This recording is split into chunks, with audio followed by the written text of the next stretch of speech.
we're just replacing the pollen filter on a Skoda Fabia Mk2, and it lives in the near side, passenger side, if you're using a right-hand drive vehicle. So just down in the footwell here, the pollen filter lives under here, and as you can see, you've got this cover, and you just peel this down gently, and then that reveals in the corner here a little compartment, and what you do is you slide these tabs inwards, so you can just slide them inwards, there you go, and then with that you can pull the lid down, and as you can see the lid comes away, nothing much to it. Those little tabs there, when they're in the lock position they're out here, and then to unlock them you just slide them in. They kind of just loosely stay on, nothing much to it. And then in here is the pollen filter, so let's pull that out. There we go. This has probably been in for a good year or so. Take a note of the airflow direction. Now this one doesn't have an arrow on it, even though it's a genuine VAG. Perhaps it doesn't matter. But airflow, the dirty side, so the filter has come out.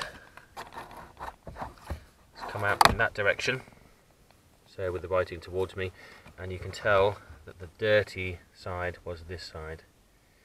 This is actually part 2 because part 1 was a disaster. I used a very cheap Crosland filter and it split when I was installing it, so I might put that at the back just to show you the differences between the filters.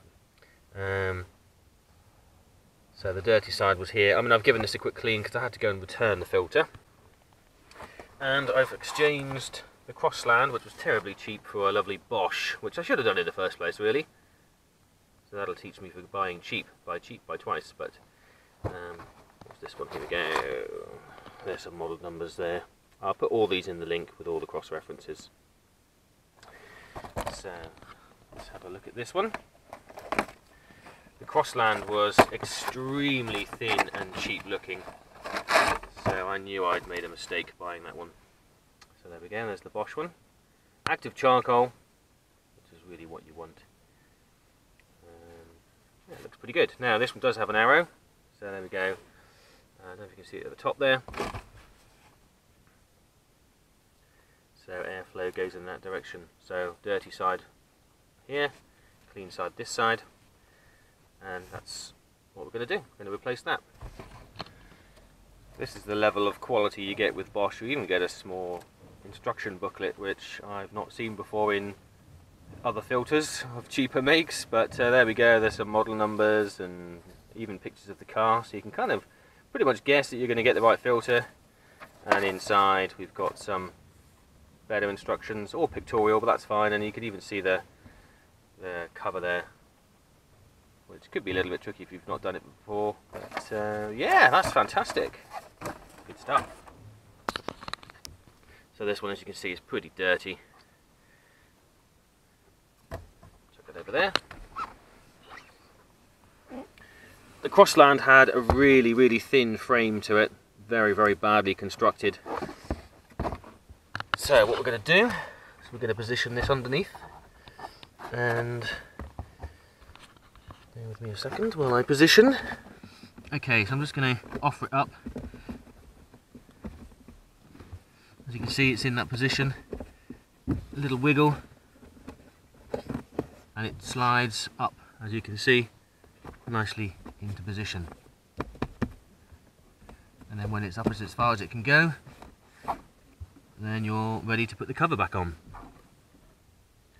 And then it's a case of just replacing the lid. So that slots in at the bottom here. There is like a small recess for that to go into. Can't get it wrong, just place it up and you'll see it covers the filter assembly perfectly. And once you've slotted it in place, slide these until they go to the end, and that is job done. Positioning the cover back on again. So that is very much just place it back in again. So I'm going to go in like so, And then just slot this back in. There's no really science to this. Just kind of cover everything up. Make sure all the fittings are in.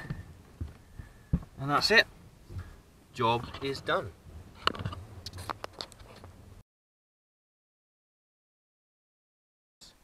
I've gone for a fairly cheap-ish Crosland filter, so please excuse for that.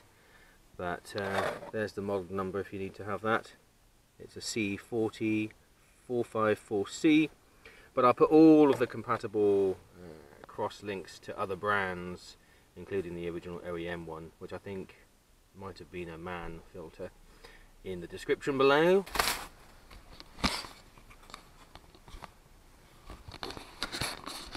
Well, I have to say straight away, you can tell the pattern part is definitely lighter, not in a good way. It's not as heavy, doesn't feel as solid. You can maybe see that the foam or the edging isn't quite as thick, so probably doesn't provide quite as good a seal. But I believe that's the way it goes. Right, it has to go in perfectly square, so there's the arrow, but by the way, so I just need to push it in.